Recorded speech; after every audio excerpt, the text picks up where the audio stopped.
#Ask Dr. John అని type చేసి మీ questions అడగండి, తప్పకుండా రిప్లై చేస్తాను. మహేష్ నడిపూడి, సార్ నాకు పౌడర్ లాగా రాలుతుంది, అలాగే హెయిర్ గడ్డిలాగా అవుతుంది, నాకేమైనా పరిష్కారం చెప్పండి. తలలో నుంచి పొడిలాగా రాలుతుంది అంటే యూజువల్గా స్కాల్ప్ డ్రై అన్న అయి ఉండాలా, లేదా మీకు తలలో డాండ్రఫ్ అన్న ఉండాలా, లేదా మీరు తలని ప్రాపర్గా క్లీన్ చేయకపోవడం వల్ల ఆ డస్టే మళ్ళీ రాలుతూ ఉండాలి.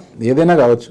బట్ ఏది ఏమైనా ఇమీడియట్ పరిష్కారం ఎలా వస్తుంది అంటే మీరు ప్రతిరోజు తలస్నానం చేస్తే ఈ ప్రాబ్లం ఈజీగా సాల్వ్ అయిపోతుంది. ఒకవేళ ఇలా సాల్వ్ కాని పక్షంలో డాండ్రఫ్ ఎంత సివియర్గా ఉంది అనే దాన్ని బట్టి ప్రత్యేకించి డాండ్రఫ్ షాంపూస్ ఏవైతే అవైలబుల్ ఉంటాయో అవి వాడుకోవాలి.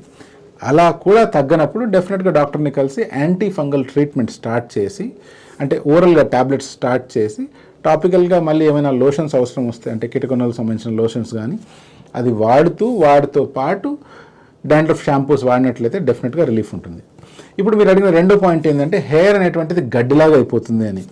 ఇలా హెయిర్ గడ్డిలా మారడానికి కొన్ని కారణాలు. నెంబర్ 1, మీ హెయిర్ విపరీతంగా డ్రై అయిపోయినా. నెంబర్ 2, మీరు హార్మ్ఫుల్ కెమికల్స్ ఏవైనా హెయిర్కి వాడుతున్నా, అంటే హెయిర్ సెట్టింగ్ జెల్స్ కానీ, లేకపోతే హార్డ్ సెట్టింగ్ హెయిర్ జెల్స్ కావచ్చు, లేకపోతే హెయిర్ స్ప్రేస్ ఏవైనా హెవీ కెమికల్స్ ఉండేటివి వాడుతున్నా, లేదా మీరు హెయిర్ స్ట్రైట్నింగ్ చేసుకునే ప్రయత్నం చేసినప్పుడు ఎక్కువగా హీట్ అప్లై చేసినా, ఇవన్నీ పక్కన పెడితే మీకు బట్టలు వస్తున్నప్పుడు కూడా మీ ఎగ్జిస్టింగ్ హెయిర్ ఏవైతే already at the verge of loss ఉన్నాయో అవన్నీ కూడా గడ్డిలాగా అయిపోయే ప్రమాదం ఉంది. ఇటువంటప్పుడు మీరు ఏం చేయాలి అంటే మీ హెయిర్ ఎడ్జెస్ ఏవైతే స్ప్లిట్ అయిపోయి ఉంటాయో వాటన్నిటిని కట్ చేయాలి.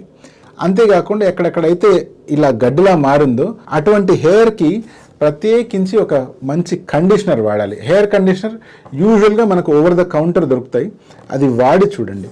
ఎలా వాడాలి అంటే మీరు తలస్నానం చేసిన తర్వాత వెట్ స్కాల్ప్ మీదనే ఆ ఏరియాలో ఈ కండిషనర్ అనేటువంటిది అప్లై చేయండి. అప్లై చేసి ఒక 2 minutes ఉంచేసి తర్వాత రిన్స్ ఆఫ్ చేసేయండి. ఇలా చేయండి. చేసిన తర్వాత వారానికి అట్లీస్ట్ 2 లేదా 3 సార్లు తలకి ఆయిల్ కూడా అప్లై చేయండి.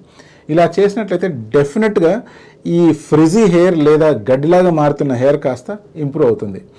అదే మీకు ఇలా గడ్డిలా మారడానికి కారణం బట్టల వల్ల అవుతుంది అనుకోండి, అటువంటిప్పుడు డెఫినెట్గా బట్టల రాకుండా లేదా బట్టల ప్రోగ్రెస్ కాకుండా మీరు ట్రీట్మెంట్ వాడి ఆ హెయిర్ని కాపాడుకోవాల్సిన అవసరం ఉంటుంది.